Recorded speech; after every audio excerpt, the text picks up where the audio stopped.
Одон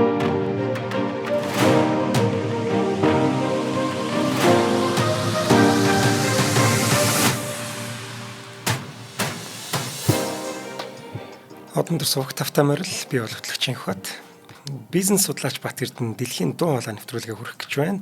Өнөөдрийн дугаарыг эрүүл зүрхний үндэс Vidam брэнд болон ногоон ирээдүйг хөгжүүлэгч MMS компани бэнтгэж байгаа. Нэвтрүүлэг та бүхэнд YouTube-ийн одон төр суугаар болон NTV телевизээр мөн 83.3 107 сталгоны одмон радиогоор хүрч байна. За өдөр минь батаха. Өдөр минь.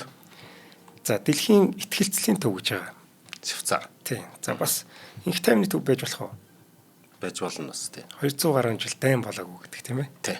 Дэлхийн 1 2 дугаар дайн тойроо явцсан.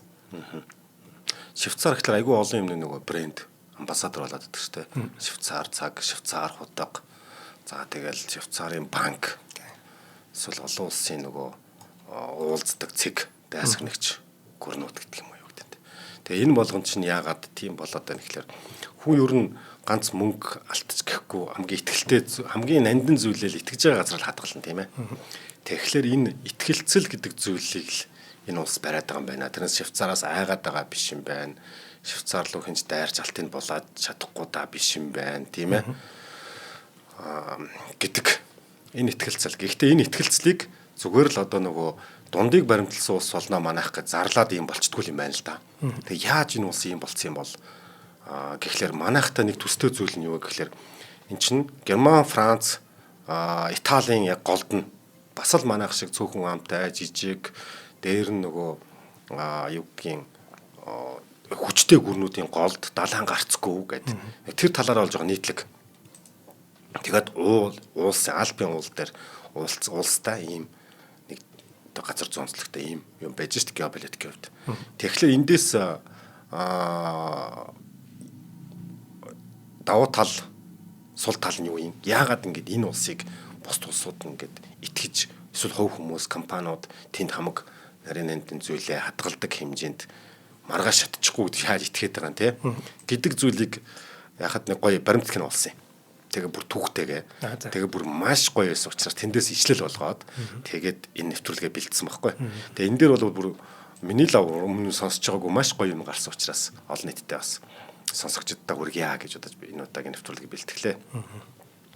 Тэгээд яг энэ итгэлцэл дээр болохоор хамгийн итгэлцэлтэй индекстэй буюу одоо хүчрэг улсуудын нэг тоологддог хүчин нөлөөнд энэ итгэлцлэл ороод ирж байгаа.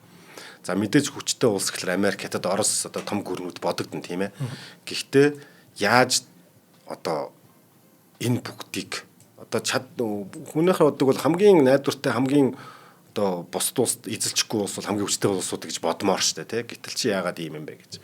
За тэгэхээр энэ дөр болохоор өнөөдрийн нэвтрүүлгээр 5 бүлэг түүхэн үйл явцыг эхнээс нь ярих юм. За жишээлбэл хамгийн ихнийх нь болохоор тэр Альпийн улсын голд байгаа хідэн омог тий омгууд 1291 онд яаж хэрхэн нэгдсэн гэдэг түүх явж байгаа.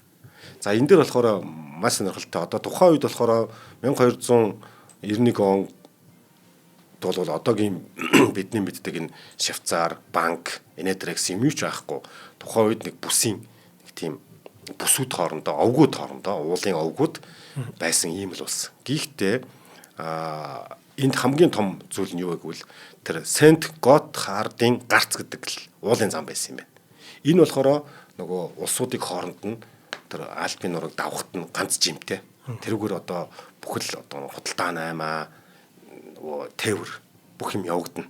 Жишээлбэл Европоос болохоор хойдлаасаа ноос ноолор хүүтэн арай хүүтэн учраас эрен учраас ноос ноолор төмөр мод гэсэн байгалийн байлгууд хойшоогоо өмнөд рүүгээ гардаг бол Итали зүг рүүгээ гардаг бол харин Италиас эргээгээд давс торг нөгөө яриад байгаа халуун ногоо гэж одоо бит хэлээрэй гэдэг байгаа шүү дээ. Spicy тий гэдэг амтлагч. За herb гэх юм бол яг юу. За ингээд гардаг ийм худалдааны айгуу том жим байхгүй. Энэ жим өөрөө нөгөө тэр одоо орчин үед бол нөгөө төв мэдээллийн урсгал дээр байна гэдэг шиг энэ жимийг манай торгоны замч гэдэг юм уу те. Эзэмссэн хүн ер нь айгуу том бяртай байна да. Яач бац одоогийн өнцгөөс харвал. Тэгэхээр энэ ашигтай байршд буюу Альпийн гарцуудыг тухайн үеийн Хабсбургийн удмын анхны том хаадын нэг Рудольф I гэдэг хаан авахыг хүссэн юм байна. Өөрийн мэдлэлд. За энэ Хабсбургийн хаан гэдэг нь юу гэсэн үг вэ? Тухайн үеийн Европын супер нэгэн гэр бүл байжээ. Энэ гэр бүлүүд юу захирдаг байсан. Ер нь Азад ч гэлтгүү тийм байдаг гэсэн шүү дээ. Нэг юм шогоо могон гэн хоёлын ярьж ирсэн шиг. Энэ гэр бүл ямар супер гэр бүл вэ? Одоогийн нэг хаан засаг тухайн үедээ. Тэгээд бүх нөгөө тухайн үеийн бизнесүүдээ ингээд удмаараа дамжиж хийдэг. Тэгээ геополитикийн сүлжээнүүдийг хаанаас аль пазлыг манайхан авч иж тэгшгүй яах вэ гэдгээ ингээд удирддаг. Тэрийг хэрхэн хийх вэ гэхээр хаадууд хоорондоо охноос олцдог гэдэг гэх мэтэр нэг юм дамнсан биеиндээ гинжин холбоо бүхий ийм хаадуудын юм үсгдэг ийм үе байсан, цаг үе байжээ. Ингээд тэднийг тэр юм эзлэн гэхлээр хоолойг эзлэн гэхлээр тухайн үед нь 3 ийм яг тэр Альпи уулын бүс 3 одоо юу гэдгийг холбоог дамжиж байгаа. За энэ хүмүүс болохоор хэрв эзлэн гэдэг нь юу гэсэн үг тухайн үед юу болдог вэ гэхлээрэ эзэлж авсан газрынхаа иргэдээс нөө татварлна. Татвар авна. Тэгэхдээ татвар авна дээр нь тэр хүмүүсийн бослог гаргахгүй тулд хүүхдүүдийн цэрэг татна. Гэх мэтэр явдаг байсан. За энэ хүмүүс уулынхан яагаад ч юм аль ч нутгийн нэг уулынхан гэхлээр нэг тийм эрхчлөө аимшиггүй чин зориг мориг гэдэг нэг тийм байдаг те тэр уулынхны бас нэг хэв шинж юм шиг байгаа. За тэгээд тэр элчээ явуулж байгаа. Тухайн үе нь болохоор тэр нэг одоо манайхаар бол нэг аймгийн сумын ч юм уу можийн дарга Альбрих Гезлер гэж хүн ирж байгаа. Тэнд ирээд орон нутгийн захирагч юм уу да те.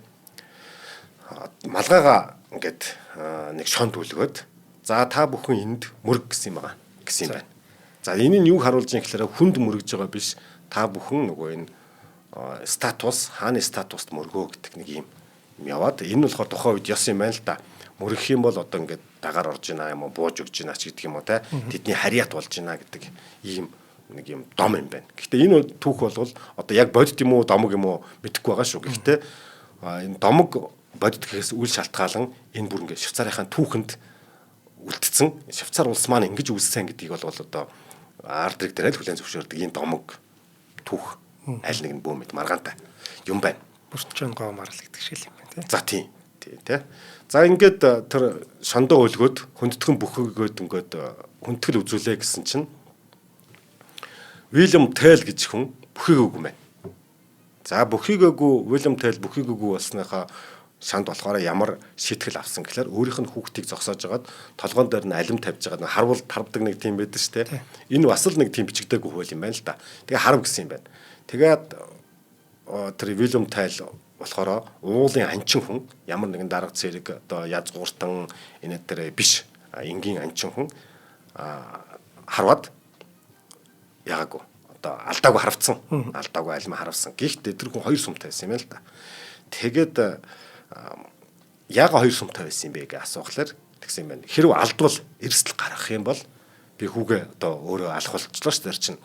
Хэрв тэгсэн бол энэ намайг шийтгсэн хүнд нөгөө хоёр дахь сум тосох байсан юм а гэж хэлж байгаа юм байна. За энэ бол домог яваад байгаа шүү дээ тийм. Тэгэхээр энд болохоор энэ домгоос үүдэлтэй нөгөө бусд хүмүүс чинь нөгөө ингээд олныг дагах хандлагатай нийтээр ингээ мөрөгчлөөр за одоо би ч ганцаар үлдээд яах вэ гэдэг ингээ мөрөгдөг бол хүлэн зөвшөөрдөг бол энэ хүн ингэж гарчнараа тэр хүмүүс цэдэл өгсөн л гэдэг гол юм ярих гэдэг. Тэгээд энд болохоор тухайн үед тэр 3 омог байсан нь овг байсан нь юу вэ гэвэл Үүри гэдэг нэг овг Сент Готхардын гарцыг хамгаалдаг тийм овг. Тэг бүсээ хамгаалдаг. Жимэ. Дараагийнх нь Швейц буюу одоогийн Швейцар гэдэг улсын нөгөө нэрний ихнийх болсон тийм овг. Гурав дахьт нь болохоор Унтер Вилден гэж бас нэг уулын жижиг тийм хамтын бүс эзэмшдэг тийм овг. Энэ 3 хоорондоо нэг тангар хүргэсэн байгаа. Гэхдээ ямар тангар хүргэсэн бэ гэхлээр агуу улс байгуулъя нэгдий хүчтэй болъё гээгүй тийм ээ. Арчлал малчлал инээ тэр юм байгуулъя гээгүй. Ер нь агуу ирээдүй мөрөөдөөч биш. Тухайн үедээ юу вэ гэвэл нөгөө тэр үеийнхэн сэтгэлгээр очихлаар амьд үлтгэл ганцхан арга байсан. Тэр нь өөрсдийнхээ нөгөө дараалсан энэ жимээ хамгаалж байгаа энэ улсад хамтдаа нэг рүүгээ дайрах юм бол нэг нэгийг хамгаалъя. Бидэнд нөгөө нэг байгалийн бас давуу тал байна. Тухайн үеэрээ болох юм бол эн чинь ууланд гараад бүгжүүл одоо нэстэг тэрэг мэрэг бөмбөг буужин байгаагүй учраас уул айгүй тийм том давуу тал болдог байсан юм л да. Тэгэхээр энэ давуу тал ашиглаа гуруулаа ерөөс нэгдчихэе гэдэг ийм зүйл байгаа. Тэгээ энийг болохоор ямар нэгэн нэгдээд одоогийн зохиолдоо гардаг шиг хамтын хүч мөч гэхээслүүтэйгээр эрсдлийн менежмент тэр үед үүсч ижээ гэдэг юм явж байгаа юм байна. Тэгээ тэр нь болохоор одоогийн тэгвэл цагдаа эндээс ямар үлгэр дуурайлал авахаа гэвэл одоо жижиг хувьцаа эзэмшигчдийн эрх ашиг гэж байдаг тийм ээ. Эсвэл жижиг компаниуд монополи эсрэг авраг платформ нөгөө жайнтуудын эсрэг яаж нэгддэг вүлээ тийм ээ гэдэг энэ ухтгуунууд тэндээс гарч ийна гэж тайлбарласан байгаа. За тэгэхээр энэ болохоор энэ дээрээс энэ Швейцарын анхны улсын түүх тавигдчихдээ гэдэг түүхэн тэр. За гэхдээ энэ дээр нэг тодтол байгаа шүү дээ. Эрсдлээс өөрсдөө хамгаалъя гэж нэг өгүүлбэр байж байгаа. Энэ 6 өгүүлбэр нийлээд одоогийн итгэлийг үүсгэх гээд эхний түүхийг ярьж байгаа шүү, тийм ээ. Хоёр дахь нь 1515 онд Battle of Marinano гэж энэ Маринонодгийн тулаан гэж нэг юм болсон юм байна. За тухайн үед болохоор яасан гэхлээр Итали улсыг төсөөлөөрэй. Итали ч нэг газрын зургаар урт талд нь тэгээд газрын зургаар баруун талд нь Франц, яг хойд талд нь Герман байгаад байгаа тийм ээ. Тэгээ яг голд нь болохоор энэ гурыг гурвуулантай хэлчихсэн одоогийн Швейцар улс байгаад байгаа шүү дээ тийм ээ. Тэгээд Италийн Миланы ойролцоо тэр Маринано гэж хотод байгаа. За энд болохоор төсөөлөд үзвэл нөгөө энэ үеийн дундад зууны үеийн Европч надаа бүр нэлийн хэцүү тийм одоо ингээд төвлөрөл ихсчээд нөгөө бактери ихссэн одоо нөгөө залууд хоолоо молоо байхгүй битүү тахал махал тэгээд битүү дайн гэл ийм харанхуу энэ сүрцэн газар ерөн сүрцэн газар бас нэг морин дэрэгтэй шавартай кино мөнд дүрслэгддэг да тийм тиймэрхүү юмыг төсөөлж байгаараа тийм. За энэ болохоор юу болсон гэхлээр яг гол цөмний үг л хуучин ертөнц шинэ ертөнц хоёрын л тулаам. Хуучнаа сангалзаад энэгээрэл байх хэрэгтэй гэдэг хуучин вангууд эсэргээр заавал овоон биш шүү. Хуучинсаг үзэлтэнгүүд нөгөө талд нь одоо энээсээ өөр болёо гэдэг шин үсэл санаатнуудын хоорондын тулаан болж байгаа гэсэн үг. За энэ дээр болохоор ямар дүр гарч ийнэ гэвэл Францис 1 буюу Францын нэг залуу хаан нэг талдаа 20 настай. За шинэ хаан амбиц ихтэй өөрийгөө болохоор Европыг тэр чигт нь одоо том хаадын хаан болно гэж бодож байгаа нэг ийм хаан. Нөгөө талд нь тэгээ Италиг авах гэж байгаа. Нэг ийм үйл явц шүү. Нөгөө талд нь болохоор Милан, Венец, Флоренц гэх мэтийн бас өөрсдөндөө нэг юм юу яатсан. Одоо юу гэдэг бие даасан вант улс гэж яддаг. Тэгээ тэр болохоор тэр Францис хаанд болохоор дагаар орохгүй гэдэг байгаа. Нэг ийм хоёр сөргөлдөгч хүчин орж байгаа гэсэн үг. Тэгэхэд Милан энтер одоо яагаад тийм бас сүрхий тухайн үедээ болчих гэхлээр яг л нөгөө худалдааны арилжааны төв болчиход байсан. Тэрийг нь л эзлэмээр байгаа. За нэг ийм хоёр одоо эрх ашигуд хоорондоо мөргөлдөж байгаа гэсэн үг байхгүй. За тэгвэл энэ Швейцар яаж холбогдчихваа гэхлээр энэ үед Швейцарууд нөгөө дээр үесээ уулын гэдгээрээ нөгөө өөрсдөө хамгаалахын тулд нөгөө 300-гийн кино шиг баатрууд нь ингэж хамгаалалт байсаар байгаад хөлсний цэргүүд болж хувираад тэгээд Европ даяар Швейцар хөлсний цэргийг авчих юм бол одоо дайндаа өмнөөсөө оруулаад мөнгөний төлж оруулаад ялалт авдаг байсан ийм 200-300 жил өнгөрцөн явж байгаа байхгүй. Тэгээд энэ 1500 оны ихээр яаж ирсэн гэхлээр Швейцар цэрэгтэй айр тал нь хождог, ялдаг тийм ийм үе байсан юм байна. Тэгэхээр энэ үед болохоор Швейцар юунаас мөнгө олдог байсан бэ гэхлээр уулнаас мөнгө олоод авах биш. Тэр цэргийн экспортоос цэргээ экспортлоод мөнгө олдог байсан ийм үе таарж байгаа юм байна. Мэдээж ягаад тэр нөгөө Швейцараас мөнгө олохгүй байх гэхлээр уул чинь эргээд нөгөө тариа ногоо хэцүү хүйтэн ядж яхад тийм ээ цаг агаарын хүнд хэцүү байдалтай ийм байсан болохоор айрмаа экспортлож явдаг байжээ. Тэгээд и Швейцар цэргүүдийн бас нөгөө онцлог давуу тал нь юу байсан гэхээр нөгөө юу гэж байдаг да. Айгу урт жадтай нэг ийм малгайтай 3-4 метр зарим нь бол бүр 6 метр ийм жадтай цэргүүд байдаг. Тэг чи одоо хин гэдэг лээ дээ. Өнөөний марцглаа. Папи хамгаалагч нар шүү дээ одооний. Тийм үү те? Тэгэд байсан. Гэтэл нөгөө бусад улсуудны яалын гэхээр нөгөө рицарууд шиг том морин зэрэгтэй тэднүүсийг зогсоодог хүмүүс нь болохоор тэр швейцар цэргүүд гэдэг гэсэн. 6 метрийн урт язуудыг ингээд зоочглоор морин цэрэг орж ирж чадахгүй. Тэгэл ундаг те. Тэгээ өөрөөсөө бүр ингээд нөгөө яг 300 жишээ авдгаар бамбаага бариад яг нэг тийм хан болцдог. Тэгээ морин цэргүүд айрч чаддаггүй. Нэг ийм аргаараа бүр ингээд олон жил дамнаад тэгээ тэр нь бүр брэнд болцсон. Одоогийн нөгөө супер элит цэргийн арим гэдэг тийм л аримтай байсан юм байна. Тэгэл швейцар цэрэг байгаа газар бол хүмүүс сэтгэлээрээ моралаараа угаасаа тэднийх дийлэхгүй гэдэг ч юм уу та. Гэтэл энэ дээр яага шин зүйл гэхлээр яг энэ 1500 оны үед ч нөгөө Японууд модонд орж эхэлсэн. За тэгээ саяны хоёр байлдаа нэг төсөл үзэл да те. Нөгөө урт чадаа барьцсан цэргүүд зогсож идэг нөгөө талаас нь их бугаар будаад унчвал яах вэ те. За ингээд бүр хит хүчтэй цэргүү тулаан болсон. Ингээд дайны тоглоомын дайны арга барил тэр чигтээ солигдож байгаа те. Энийг нөгөөнөөс шинэ хуучин технологийн зөрүү гэж тодтогоод байгаа. Тэр нь ямар дан болсон гэхээр 1515 оны 9-р сарын 13-нд тулаан эхэлсэн. Швейцарчууд яг л хуучны арга барилаараа нөгөө дийлдэшгүй арга барилаараа дайрсан төмөр хан шиг жадтай тэгээ ашраад сүр хүчтэй тэгээд орсон юм байна. Гэтэл нөгөө Францууд өдөөс нь дуу чимээгтэй утаатай юу болж байгаа юм гэдэггүй. Тэр үед бол бүр ингээл одоо лазерын буу гэдэг шиг одоогийнхоор бол те шин технологи орж байгаа шүү дээ. Ингээл бөөн төмөр тачигнал бөөн төмөр том сумнууд тэр юм хятаад л ингээд тусцсан ирсэн. Айхтар том дан энэ том хоёр хүч 2 хоног бэлтцсэн. 2 хоногийн дотор Швейцарын нөгөө юм бүр ингээд арчулсан те. За энэ бол түүхэнд болохоор Европын хамгийн их одоо бүр ингээд хядлага цуст тэнцвэргүй юм хадлага болсон гэж түүхэнд үлдсэн байт юм. Хамгийн их морь өгсөн тий хамгийн их нөгөө газар цусанд будагдсан ядж яхад байлдаж байгаа газар нөгөө хөрсөн нөгөө цус шингээж авахааргүйгээр хад чулуу байсан учраас бүр ингээд нилийсэн гэж түүхэнд бичсэн байт юм байна. Тэр баримтат календар жишээлбэл тийм ээ аимшигтай л дур зураг байж тий. Тэгээд нөгөө хүмүүс овоороход нэг хэрэг байт юм байна л да. Одоо өгсөн хүмүүс гэж ярьчих да тий ялагдсан одоо нөгөө яатсан хүмүүс. Гэтэл энд нөгөө айгүй хуйгтай хүмүүс байгаа шүү дээ. Төмөр овоорохоор бүр айгүй сонио овоор одоо хэцүү айгүй нүсэр овоорд юм байна л да тий. Тэгээд нөгөө илүү аимшигтай харагдаж тэр Швейцар ерс бол тэнд ингээд ер нь Швейцарын арим тэнд бодолсон. За л ивент итгэжтэй хэлсэн.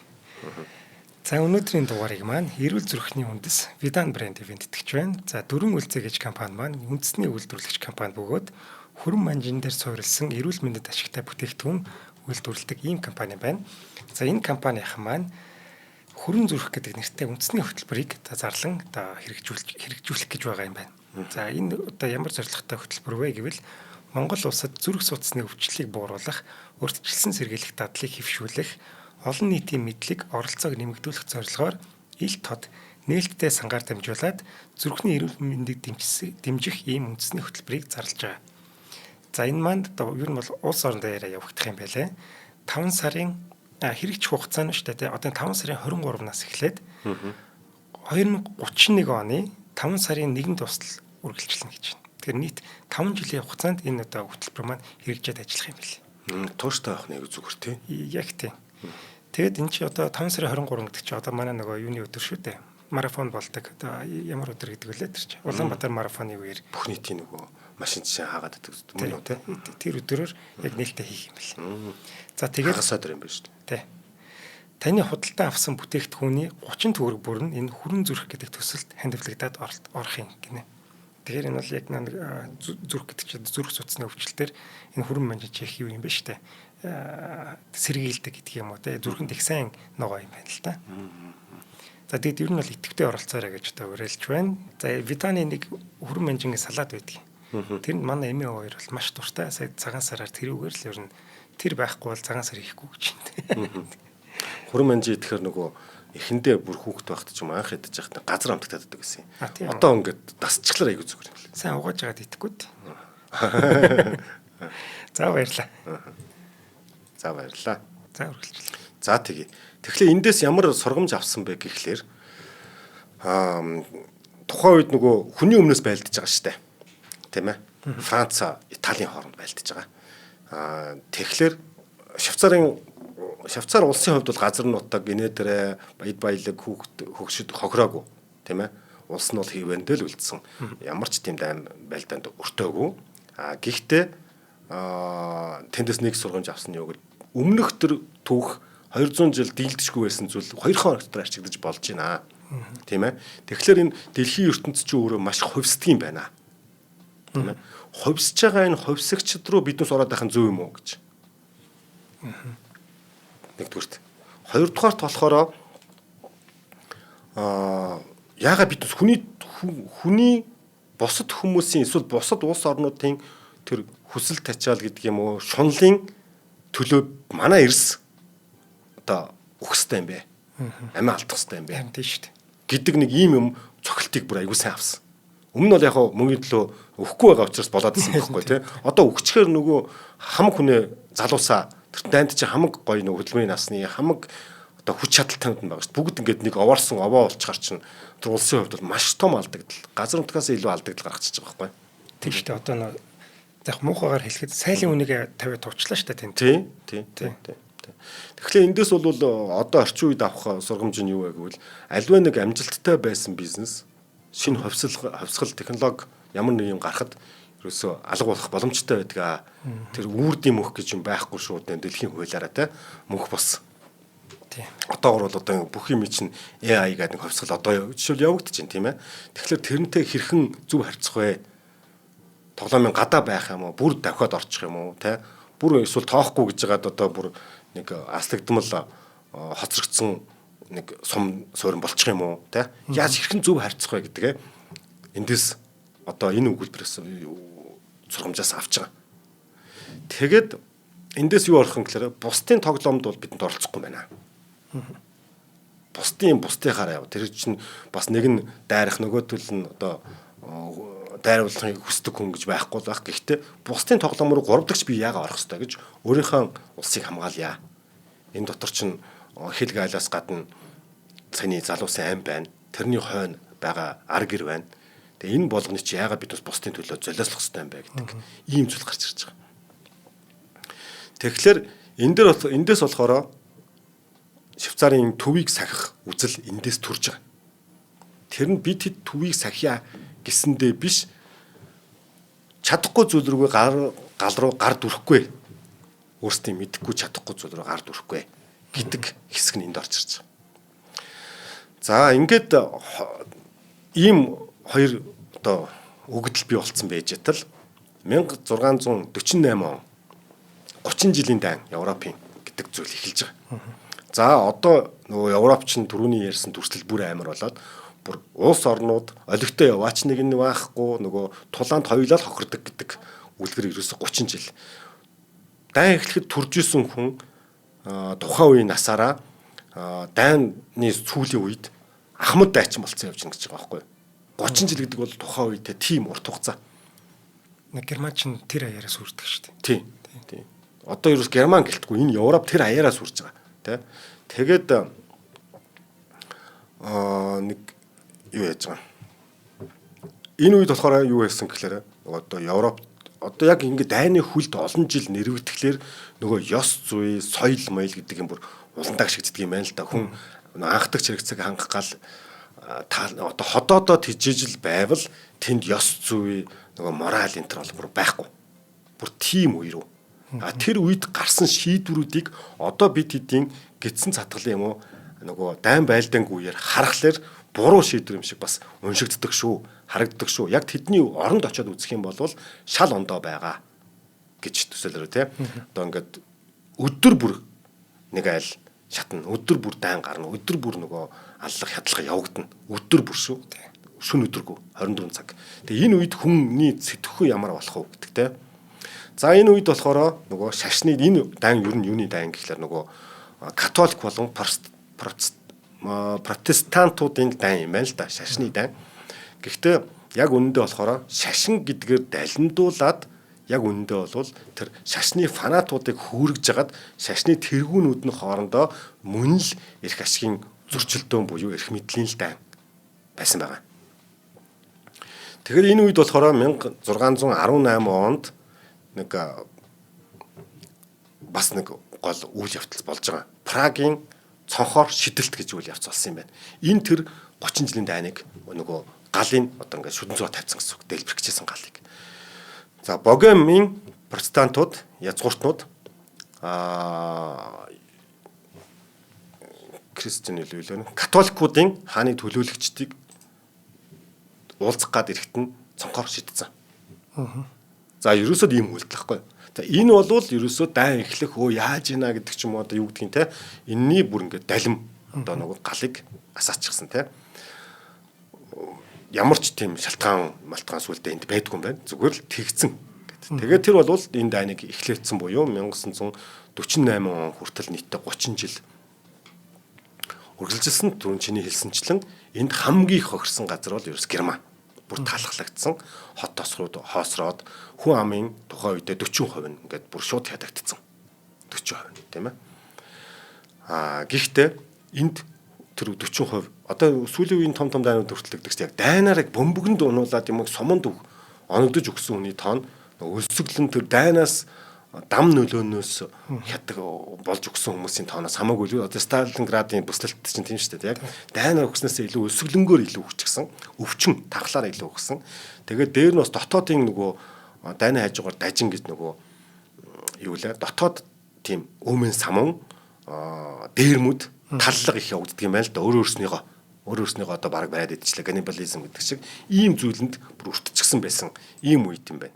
За тэгэнгүүт энэ үед нэг дүр гарч ирж байгаа. Густавус Адольфус гэж Шведийн хаан түүнийг болохоор хойд зүгийн арслан гэд дууддаг тийм цэргийн шинжлэгч стратегч тийм хүн байсан юм байна. Тэр болохоор протестантуудын талд орсон юм байна.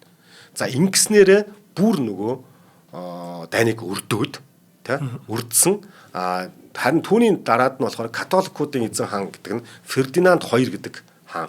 Ингээд энэ хоёр том хүч хоёр талдаа үдсэн бөгөөд өөрснийхөө шашны нэг тийм одоо сул тал нэх юм да хит нөгөө фанат гэж ярьдаг те хит өөрсдийнхөө үслийг бол 100% зөвгөө ботчихлоор энэ хоёр 100% зөвгөө ботцсон хүмүүс ширээний ард суудгүй юм байна л да.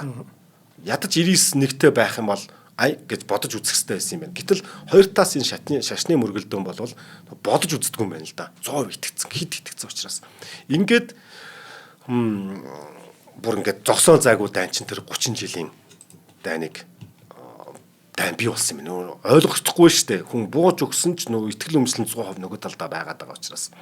Ингээд энэ үед болохоор энэ хоёр байлдаж явах явцад нөгөө Швейцар болохоор нөгөө төвийг сагсаараа л байсан. Энэ хоёр мөргөлдөөний алинд нь ч орохгүй шүү. Хин нэгний одоо юу гэдгийг эрх ашигын төлөө Швейцар хүн өгөхгүй, Швейцар ер нь нөлөөлөхгүй. Аль альнийхэн талд орохгүй. Гэхдээ тухайн үед болохоор хинийхэн зөвийг хинч тааж мэдэхгүй байхгүй юу. Тэгэхээр аль ялагдж байгаа ч орохгүй, ялж байгаа ч орохгүй гэдэг одоо эндээс нэг төвийн үзлээ барьцсан байж байгаа гэсэн үг шүү. Тийм байна. Тийм. Тэгээ ер нь бол энд одоо дайн байлдаанаас хожигч гэж байдаггүй гэдгийг маш их сургамжтай. Тэгээ эндээс болохоор Peace of Westphalia гэдэг юм эхэлж байгаа юм байна. За ингээд олон сар нөгөө бүр сүулдэ ингээд байлдах тэнхээгүй болоод эргээд нөгөө хүмүүс чинь юу эрх ашиг мантай эрх ашиг нь нөгөө амьд үлдэх болж хувирж байгаа байхгүй. Ер нь юу болоод байгаа нь толгой төрөвч байхгүй болоо те. Эхлээд тэр 30 жилийн өмнө хоёр хүн эрх ашигтай байсан юм байгааз 30 жилийн дараа болсон чинь нөгөө бүр уучраач олохоо байгаад хүн хаана ямар толгой юу байгаа юм. Ингээд энд болохоор бүх дипломатууд эрх мэдэлтэй одоо шийдвэр гаргаж чадах байц жижиг том гэхгүй бүх овгийнхэн цуглараад нэг тийм энхийн хилцээний одоогийн байдлаар бол нөгөө энхийн хилцээний загвар анх энд тавигдсан гэдэг юм. За ингээд энэ үед ч юм болохоор нэр ингэж байгаа шүү. Би ариун Ромын эзэнт гүрэн гэдэг нэг нэр байгуулдаг шүү дээ. Holy Roman Empire гэдэг. Тэгээ энийг болохоор зөвхөн Ром гэхлээр Итали гэж бодоод байсан. Тухайн үед болохоор энэ чинь саяны энэ ороод байгаа бүх улсуудыг хамарчихсан энэ empire байгаа хгүй. Тэгээ ихэвчлэн юуны Германаас хаан томилогддог, цонг гарч ирдэг Герман хаантай ийм байсан юм байна. Францад бас яадаг. Тэгээ энэ болохоор энэ дэр нөгөө буфер бүсүүд хоорондоо байх хэрэгтэй болж хувирлаа. Одоо нөгөө тэр үтсийн хил гайл нь одоогийнх шиг сайхан тогтоог байгаа шүү дээ. Дуртай үедээ нэг нь хурж ирээл ингээл дэмдээд явааддаг. Тэгээ тэр нь бас хаан ганцаа зохицуулж бас чадахгүй тэр можууд чинь хоёлоо ингээд хоёр хаан дайрахгүй гэж хэлсэн байж тал тэндээс ард жижиг нэг овгуудтай дермийн бүлгүүд юм нааш цаашаа орж гүгэж хараагаад байгаа байхгүй. Тэгэхээр энэ дээр юу байсан гэхээр буфер ус байя. Хоёлаа биенийгаа ингэхэ болий. Ядад төр чин тэр нэг морин цэгтээ явах хооронд танах руу цэрэг ирж шүү гэд нэг мэдээлэл авах хэмжээний буфер бүс байх хэрэгтэй байна гэж. Тэр нь нөгөө газар зүйн давуу талаараа эсвэл онцлогоосоо Швейцар болчихж байгаа. Тэгээ эндээс болохоор анхандаа тэр Швейцарыг Holy Roman Empire-аас тусдаа гэж хүлээн зөвшөөрч байгаа юм байна. Анх хүлээн зөвшөөрсөн юм байна. Энэ болохоор Швейцарын хувьд өөрийн өөр хүн шидэд шүү дээ. Гэтэ яг үндэ бол тэгээ Швейцар болохоор тэр үед нэг ялсан ч биш, ялагдсан ч биш тийм ээ. Шинэ газруудыг аваад байгаа биш, өгөөд байгаа биш тийм. Ямар ч анжим манж юу ч байхгүй. Одоо тэнд ямар нэг үйл явц хийгээгүй. Энэ актив. Гэхдээ энд болохоор тэр нөгөө айдас гэх юм уу Швейцарыг хөндөхгүй шүү гэдэг юм руу талдаа орж байгаа. Бүгдээрээ тохиролцоод. За манай Монгол улс дээр зарим нэг түүх байдаг шүү дээ. Нэг энэ хоёр хятад Орос хоёр манай Монголоос айгаад байгаа ш.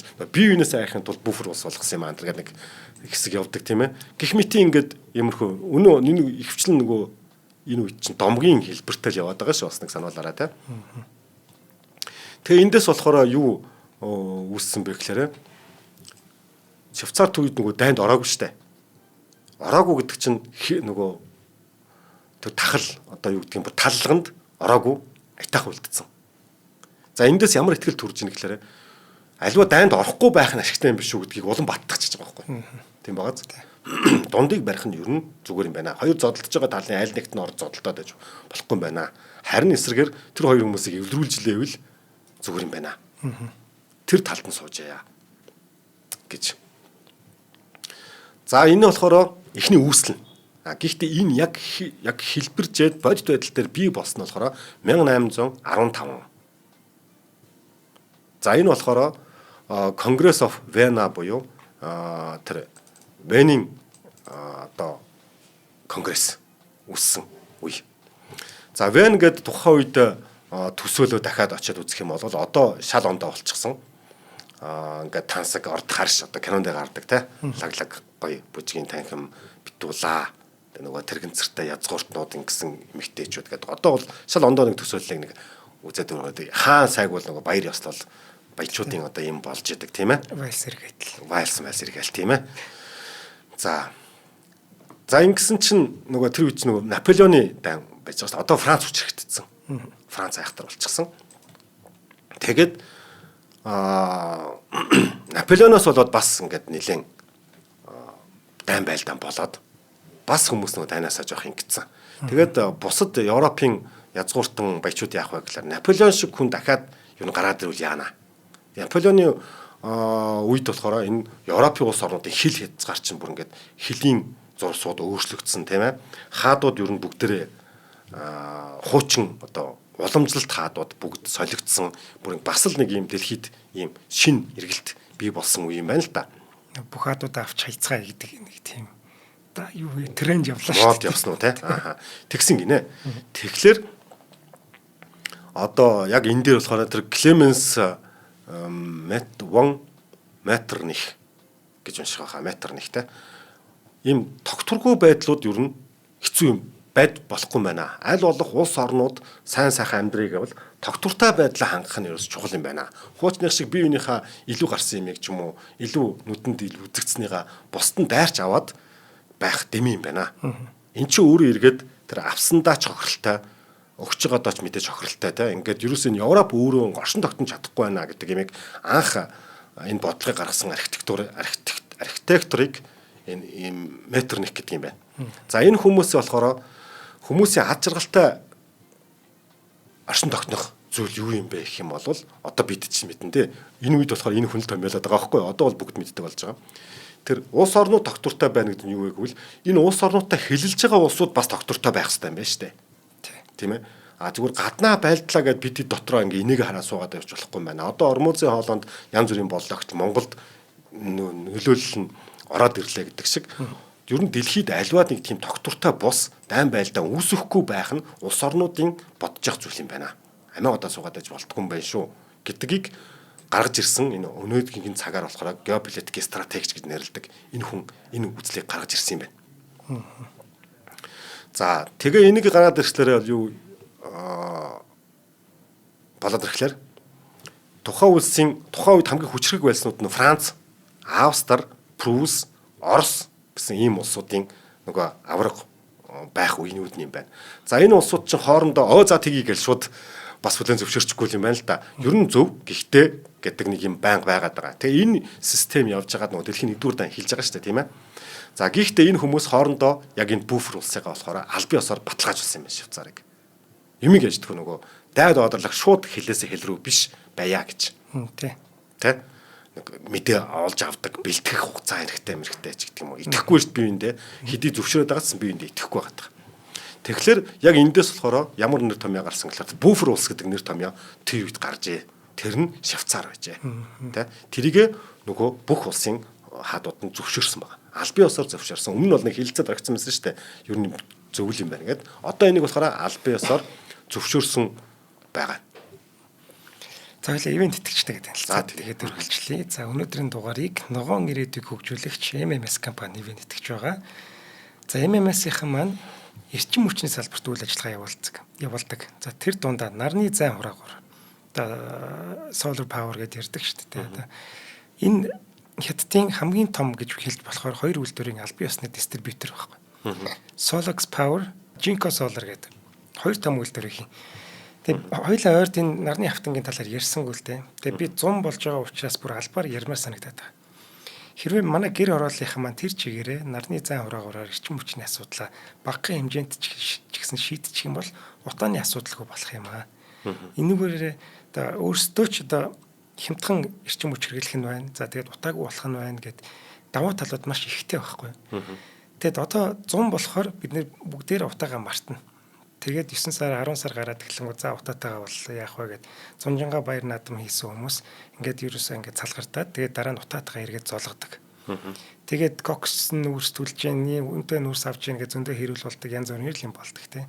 Тихгүүгээр одоо яг 100 сайхан хэдүүлээ найр наадмаас мөнгө хумслаад хуримтлал үүсгээд тэгээд нэг нарны эрчим хүчний зай хураагаараар бүр нэг багахан хэмжээний эрчим хүчээ ч гэсэн шийдсэн гэж би хүссэндээ яг өнөөдөр 100 болж байгаа дээр энийг хэлье гэж бодож яг бүр нэвтрүүлэгт орохоос өмнө бодон орж ирлээ гэж байна. Энэ одоо уг нь их зөвлөлт тактик юм байгаа юм л та. Таны ярьдаг нэвтрүүлгүүд ялангуяа энэ шийдлүүд ярьдаг штэ тий. Тэгээд эрчим хүчний шийдлээ яах вэ гэдэг юм уу? Бид өөрсдөө ингэ сайхан амьдрах боломж байгаад ах чинь тэрийг ашиглаж чадсангүй ч гэдэг юм уу? Ийм одоо шийдлүүдийг ярьдаг учраас бас их тохирох одоо санал юм болов уу гэж бодож одоо бэлдсэн юм аа. За ингээд MMS бол ер нь яг зөвхөн одоо эрчим хүчний салбарт үйл ажиллагаа явуулаад зогсохгүй бас шинжлэх ухаан тань мэдгүүд их хөрөнгө оруулалт хийдэг ийм компани байгаа. За тэр ч утгаараа манай од мөндөр сувгтай байгуулагдсан цагаас хойш хамтарч ажиллаж байгаа ийм гоё компани байгаа юм шүү. За баярлалаа. Баярлалаа. За тэгээ буфер улс дээр явж байсан. За ингээд энэ буфер гэдэг улсыг болохоор нөгөө гуравч нь хүлээн зөвшөөрөхдөө Швейцарт нэг хайртайдаа биш өөрсдөө бодож буфер улсыг байгуулж штэ тэ. Тэгээ энийг бол бүр ингээд тунхагласнаар зүгээр нэг буфер улс гэдэг нь одоогийн бодлоор нэг юм хоёр хилийн хооронд байдаг хинч явдаггүй зон мон биш. Энэ бол хоёр системийн биеиндээ нөлөөллөөс хамгаалсан одоо гал хамгаалагч гэж байдаг тийм ээ. Бүр ийм систем болж өгдсөн. Тэгэхээр энэ системийг хоёр улс оролцогч цалууд хоёулаа хамгаалах ёстой болчих тийм ээ л да. Тийм байна. Тэрнээс хайртайдаа биш. Тэр гал хамгаалагчгүй бол өөр ирэхгүй өөрөө шатчих гээд байгаа байхгүй бас тийм ээ. Тэгэхээр нөгөө нэг талдаа энэ гурван улсын хувьд энэ Швейцар улсаа өөрсдөө гурвуулаа хамгаалах нь тэдний эрх ашиг болоод тавьчихж байгаа юм байна. Үүрэг болоод гэх юм да тийм. Тэгэхээр яг энэ нь өөрөө ингээд албажж байгаа он цаг үе болж байгаа.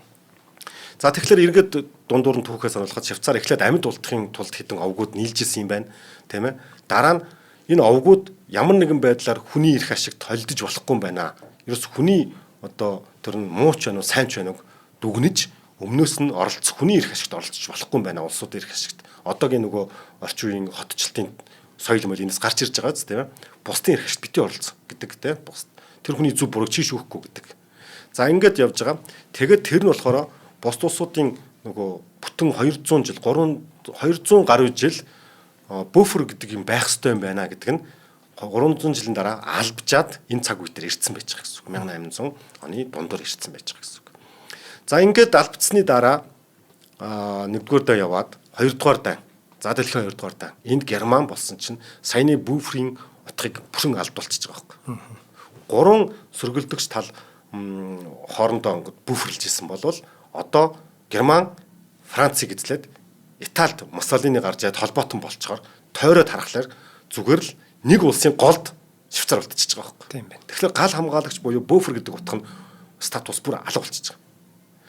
За энэ дээр болохоор Хенри Гизан гэж жанжингийн тухай гарч ирдэм байна. Энэ болохоор түүхэнд гардаг да зарим нэгэнд. Швейцар улс тухайн үед нацист Герман Швейцарыг эзэлж чадахгүй биш. Тийм ээ. Эзлэхгүйгээд статус нь бас хадгалах санаа нэг байгаагүй. Гэхдээ яагаад Швейцарлууд айраагүй вэ гэж. Тэгэхээр энэ болохоор 40 оны 100 Европ эзлэгдсэн нөгөө хин Польш эзлэгдчихсэн. Тэгээд Бэлэг, Голланд гэд хамгийн аимшигтай нь юу болсон гэвэл итгэхээргүй зүйл юу болсон гэвэл тухайн үеийн хамгийн хүчрэг Европт хүчрэг байсан Франц ч болохоор маш хүчрэг байсан юм л да. Францыг юу н эзэлж гэж бодоагүй. Гэхдээ Франц юу хийсэн бэ гэхлээр хэдий Швейцар буфер улс байгаа ч гэсэн одоо Италиас дагуулад Швейцараар дагуулад яг өөрийнхөө улсын одоо Бэлэг, Люксембургийн тал хүртлээ одоогийн цагаан харим шиг юм баг нөгөө юм юу цементэн их буутай бүр хэрэм хоригдлтууд барьсан байсан юм байна. Тэгээ энийг нэвтэрж орж ирнэ гэдэг болвол гэж бодож ирсэн юм байна л да. Германтай хэлдэг хэсгээ бүгдийг одоо ингээ яатсан гэсэн үг. Бэхлэлт дээр явцсан байсан гэсэн үг. Тэгээд цэргийн хувьд маш давуу, технологийн хувьд бас танк манканд дайжгүй. Ер нь Герман, Францыг англич тэр хинч тэр тийм хурдан жигсаад ороод эзэлчин гэж төсөөлөөгүй байсан юм байна л да. Гэтэл нөгөө Бэлэг, Люксембург талаасаа гээд германчууд аваад батарсан. Бүр жилж болоогүй шүү дээ. Юу лээ? Бүр нөгөө 40 оны 6 сард л буугаад өгсөн. Нөгөө зөв цэрэгч ороогүй зөвхөн офицеруудын жигсаалтаар аваад ирсэн те. Жигсаагаар алхаад баг баяр наадам шиг орж ирсэн гэж ярьдаг тийм ээ. За тэрний жинхэнэ гэхээс л тэгэхээр айгу хурдтай л гэдэг нь айгу чухал байгаа хоёлын ярианд тий. Тэгээд Европ бүр шоконд орсон. Тэгээ энэ бэхлэлт бүр хамгийн тэнэг бэхлэлт юм байл да. Хизээш энэ бэхлэлтээр байлдаан болоогүй юм байна. Тэгээд энэ бэхлэлт араасаа харин хангамж татахын тулд маш хурдан ирдэг юм байна л да. Тэгээ араар нь орчихлоор ингээд тэр бэхлэлт ерөөс Герман хэл зүгээр нэг тийм гоё тий үзмэр болцсон. Одоо тэр нь одоо хүртэл зарим нэг тэр нөгөө юмуд нь музейгээр ингээ хадгалагддаг юм байна. Тэгээ нэг ч удаа байлдаанд орж байгаагүй бэхлэлт гэж байгаа байхгүй. Ганц яг буунд байдаг л ах юм. Гэхдээ тэгж яадаг юм байна. За ингэхлээр энэ үед юу болсон бэ гэхлээр тэр Швейцарын жанжин за генерал гэх юм да. Швейцар яадаг вэ гэхлээр нэгэнтээ байлдахгүй гэсэн болохоор байнгын цэргийн арим гэж байдаггүй байсан юм байна. Байхгүй. Гэхдээ асуудал гарах юм бол тэр нь одоо юу гэдгийг ерөнхий сайд гэдэг юм уу хотын дарга гэдэг шиг улсаасаа парламентаасаа шууд генерал нь тухайн үед томилогдоод тэгээд тэр генералын одоо юу гэдгийг цэргийн жанжны үр даалгаварт шууд орох тийм дайны протоколтой юм байна л да. Швейцар улс нь байсан юм байна. Тэгээд дөнгөж нэг генерал томилогдоод манай цэрэг хаана үлээ танк юу үлээ гэж бодож байгаа улс заа юу. Гэтэл нөгөө талд нөгөө Европыг эзлээд эзлэх гэж байгаа Германы хүч хоёр ингээд бүр эрсдэс байна үстэй. Тэгэнгүүт энэ дээр яг нөгөө байршил буюу байгалийнхаа юунуудыг тэр Гизан гэж офицер гоё шийд гаргасан байгаа. Тэгээ Гизаны тангарахч үлээдэ нэг тим юм гаргасан байгаа байхгүй юу? Амлалт ч үлээ те. Тэгээ парламентаас томилогдонгуудаа бүх офицеруудаа дуудаад тэр Рутли Мидов гэж газар дуудсан байгаа. Энэ нь нөгөө бид 2 сая түүх ярьсан 1291 онд анхны тэр кантон буюу нөгөө овог аймагуд 3 овог аймаг уулзаад гурлаа хамтрая гэж хэлжсэн тэр домогт нөгөө тэр газар юм байна л да цэг. За тэндээ бүх юмудаа дуудангуудаа одоо Швейцарын төрсэн газрын бэлэгдэл дээрээ биднүүс одоо сүнэх юм бол эндээ сүнья гэдэг ийм тангарах хийгээд тэгээ ямар юм хэлсэн гэхэлэр бүх цэргүүдээ уул руу гаргаад уулан дээрээ бүх бүнуудаа зоогоод тийм ээ бүх нөгөө зам талбай тэр уурал руу явдаг жимүүдээ минжүүлээд ингээд өхвөл эндээ өгье. Бүгдийг ямар ашиггүй болгоё. Тийм ээ. Тэгэд ер нь дан өдөөсөн хүн ямар ч юм олж авдаггүй гэдэг дэлхийн тунхаглая гэдэг ийм тангараг одоо бичвэр юм үлдсэн байгаа. Энийг болохоор National Redapt гэдэг байгаа. За ингээд хэрвээ Герман давталвал саяны энэ хамгаалтыг авчиж байгаа. Тэгэхдээ тэр үед болохоор эндээс нэг юм хараад бас олон жишээнд гард юм улсууд дээр улс гэж хэнийг хэлэх вэ гэхлээр яг тэр хэл нутаг мөн л дөө. Гэтэ тэрнээс илүү тэнд амьдарч байгаа нэг одоо identityтэй нэг одоо үндэсний бахархалтай хүмүүс бол улс юм аа. Тийм хүн байж, тийм хүмүүсийн нэгдэл байхад бол улс орон хаанч бас хөгждгөө гэдэг. Яа, Израилийн жишээн дээр ярьжсэн шүү дээ. Хилтэй улс байхгүй. Гэхдээ Израиль улс тогтоод байсан нь бүтэн 2000 жилийн турш 2000 гаруй жилийн тэр үндэстэн тэр идеолог байсан юм аа, тийм ээ гэж. За ингээд бүх зэргүүдээ ингээд одоо манад одоо юу гэдгийг тэр уулын гарц марцаа бүгдийг ингээд тэр хүн одоо Швейцар улс тухайн үед тэр хинтэйгээ дийл хийж л дээ одоо Гитлертэй гэх юм уу да тий ингээд дийл хийсэн. Тэгэхээр энийг энэ бүх түүхээс юу харуулад ингээ гэвэл Швейцар энэ өнөөгийн энэ итгэлцэл гэдэг зүйлийг 700 жилийн турш үүсгэж бий болжээ. Тийм ээ. Хэрв энэ итгэлцэл ганц хүн дээр тогтдгүй юм байна л да. Итгэлцэл бас хажуу найз нөхөд энэ ар гэр дээр тогтож байгаа. Жижигэр ярих юм бол нөгөө улсын хамгийн жижиг нэгж нь өрх нэгж гэдэг шиг тогтох юм байна. Тэр өрх нэгжийн компани дээр цэсэндээ захирал ажилтан бүгд нэг тийшээ харах юм бол гэдэг. Энэ бүхний философи нь эндээс гээд 700 жилийн турш яг энийг л хийсэн байгаа байхгүй. Тэгээ итгэлцэл гэдэг зүйл хизээ үүсдэг гэхэлэр нэг одоо үйл явцаар эсвэл нэг үйлдэлээр төрдөггүй. Энэ бол маш олон жижиг зүйлийг олон дахин давтсныг л итгэлцэл гэдэг юм байна гэдэг зүйл эндээс гарч ирж байгаа. Энэ одоо бүтэн энэ бүх концепцийн хоёулангийн ярьсан дээр тэгэхээр энэ бол юу гэхээр одоо тэр итгэлцэл гэдэг зүйл дээр хүмүүс итгэлтэй газар хамгийн ариун нандин зүйлэл тавьдаг байна шүү дээ. За энийг хувь хүн компаниуд дээр яхад юу гэдгийг найз хүртэл тийм биз дээ. Компани эсвэл хамгийн алтан партнер хүртэл тийм. За энэ ядарсан ч юм уу, зовсон ч юм уу, үнийн ямар нэгэн хөдөлгөөн төр энэ нийлүүлэгч мал баттай да гэсэн хүмүүстэйгэл компаниуд удаан жилийн гэрээ хийн. Хүн ч гэсэн ямар нэгэн аюул ослоход хамгийн түрүүнд нөгөө уцтаж болох итгэлтэй хүн чинь төсөөлөд үзээрэй. Тэр хүн нэг өдөр итгэл олж аваагүй. Ээж аав нь бол хүүхд төрхөөс нь ахуулаад, хань ижил нь бол сууснасаа ахуулаад тэр итгэлийг баг багаар бий болгодог байх нэ. Энэ дээр болохоор би эсрэгээр Монголтойгоо яаж бодохгүй юу? Нөгөө төр засаг маань тогтвортой байна уу? Тэ? Энэ дээр бүр яаж байгаа? Швейцар улсын төр засаг нь бодлогоо баг өөрчилдөг. Өнөөдөр Швейцар юм байгаа. Гэхдээ дайн байлдаантай болсон чинь өөрчлөгдөн гэхгүй. 700 жилийн турш яг тэр итгэлтэй хин нэгний талд орохгүй. Одоо юу гэдэг хоёр сөргөлдөгч гүрнийг улс дээр авчирж уулзахдаа нэгэнд нь илүү давуу тал олгож эсвэл тэрний өмнөөс ингээд лобби хийх ч юм уу тийм юм огт явуулдаггүй тий. Тийм болохоор нөгөө сөргөлдөгч талууд яг тэр уулзах гэж байгаа хүмүүс тэгэл уулзахаас биш хажуудлын нөлөө байхгүй гэдэгт итгэж байгаа. Дээр нь одоо муухагаар ярив. Одоо нөгөө хууль бус мөнгө байлаа гэхэд Швейцар хадгалуулчихдаг шүү дээ тийм ээ. Тэглээ гэхэд өмнөөс нь шүүгээд өшөө хууль бус гэдгийг шүүж байгаа 90 суулжилж байгаа газарт нь бас тэр даасныхын дугаар хуулгыг гаргадаггүй. Гэдэг нь юу вэ гэвэл чи муу хүн байж болно, сайн хүн байж болно. Гэтэ манай банк тэр хадгалж байгаагаа л үргээл гүйцэтгэж байгаа болохоос биш тэр муу сайныг бидэнд өгөхгүй л гэж байгаа. Чиний тэр муу үйл ажиллагааг бид нар дэмжээгүй л гэсэн. Дэмжээчгүй ер нь бас хориглоочгүй. Гэтэ манад чи надад итгээд чиний ямар шашин, ямар хүйс, ямар үйл явдлаас олсноос үл шалтгаалan хадгалуулж гинэ гэдэг тэр итгэлийг чинь биднээс хадгалж байгаа маа л гэдэг ийм л философи юм байна л да. За тэгэхээр бит хоёрын өнөөдөр зингээс сая ярьсан итгэл гэдэг чинь юу вэ гэвэл нөгөө хүндээ яаж очтیں гэдэг томьёол гарсан байгаа. Энэ томьёолоороо энэ нэвтрүүлгээ дуусгая тийм ээ. Итгэл болвол итгэл гэдэг нэг зүйлийн тухай яриад байгаа биш. Нөгөө итгэх гэж байгаа хүндээ улсдаа компанида яах вэ гэхээр урьдчилан таах боломжтой нөхцөлийг бий болгохыг хэлж байгаа юм. Урьдчилан таах боломжтой зүйлдээ л хүн итгэх юм байна л да. Хүн гэдэг амтан мэдэхгүй зүйлээс айдаг гэдэг шиг маргааш инх бат яах бол гэдгийг би мэдэхгүй бол чамд итгэх боломжгүй юм байна. Гэтэл маргааш ажил дээр ихтэй инх бат суучлаадаг. Гэтэ энэ айгүй олон давтагдсан.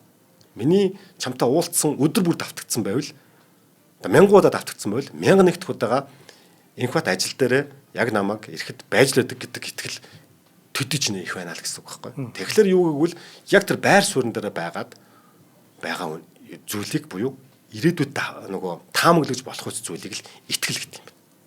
Зүйл дээр л итгэл үүсдэг гэх юм уу та. Тэгэхээр өнөөдөр биднээс одоо алт өслөө буурлаа, эсвэл тэглээ инглээ, эсвэл энэ үнд зүйл тэгнэ гэдэг ч юм уу те. Маргааш тэр савлгаа Швейцарт баг байна гэж итгэсэн учраас тэнд очиж хадгалаад байгаа байхгүй. Тийм байна. Тийм багаз. Тэгэхээр энэ зүйл дээр монголчууд маань итгэлтэй, тэгээ итгэлтэй байхын тулд бас хүч золио гардаг байх нь байна. Тэрийг хариуцлага гэдэг байх нь байна. Тэгээ үүргээ биелүүлэх, үүрэг гэж ярьдаг байх нь байна. Энэ зүйлийг энэ одоо зах зээлийн нийгэм шилжсэн орчин үед бол маш сайн бодож тунгааж явах хэрэгтэй юм байна шүү гэдгээр нэвтрүүлгээ дуусгая. За баярлалаа Батайхаа. Швейцарч тэгээд энэ философи бүх юм дээр хадгалдаг юм байна. Швейцар цаг шиг найдвартай гэдэг шүү дээ, тий. Цаган дээрээ хүртэл энэ философи нь явжлах шингэдэг. Швейцар утга эзэж имтэрдэггүй гэдэг. Тийм байна. За ингээд өнөөдрийн дугаарыг маань эрүүл зүрхний үндэс Vidan брэнд болон ногоон ирээдүйг хөгжүүлэгч MMS компани ивент итгэсэн. Нэвтрүүлэг та бүхэнд YouTube-ийн Од Мөндөр сувгаар болон NTV телевизээр мөн 83.3 107 стилгоны Од Мөндөр радиогоор хүрлээ. За Батайхаа дараагийн дугаараар уулзъя. Баяр та.